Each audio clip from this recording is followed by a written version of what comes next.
আওয়ামী লীগ ছাড়া নির্বাচন সম্ভব না বললেন ফখরুল ইসলাম আলমগীর। বিস্তারিত দেখতে সর্বোচ্চ শেয়ার করুন। সাক্ষাৎকারের শুরুতেই বিএনপি মহাসচিব মির্জা ফখরুল ইসলাম আলমগীরের সঙ্গে কথা হয় যুক্তরাষ্ট্র সফর নিয়ে।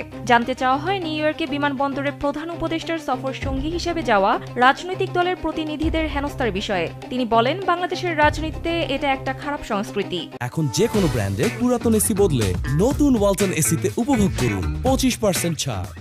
আওয়ামী লীগ অতীতেও এমন করেছে, সুতরাং এটা নিয়ে খুব বেশি মাথা ঘামানোর প্রয়োজন মনে করেন না তিনি। এছাড়াও ওই সাক্ষাৎকারে ফেব্রুয়ারিতে অংশগ্রহণমূলক নির্বাচন নিয়ে কতটা আশাবাদী বিএনপি মহাসচিব মির্জা ফখরুল ইসলাম আলমগীর এ বিষয়ে প্রশ্ন করা হয়। এর জবাবে তিনি বলেন, সম্পূর্ণভাবে আশাবাদী তিনি। কার্যক্রম নিষিদ্ধ আওয়ামী লীগ না থাকলেও আগামী নির্বাচন অংশগ্রহণমূলক হবে। তবে অংশগ্রহণমূলক বলতে যদি এখন আওয়ামী লীগের অংশগ্রহণ বোঝানো হয় তাহলে তো হবে না, কারণ আওয়ামী লীগের কার্যক্রম নিষিদ্ধ রয়েছে। যদি আপনারা এখন আওয়ামী লীগ বোঝান তাহলে তো আওয়ামী লীগের কার্যক্রম নিষিদ্ধ আছে, বাকি তো আমরা মনে করি সবই অংশগ্রহণমূলক হবে।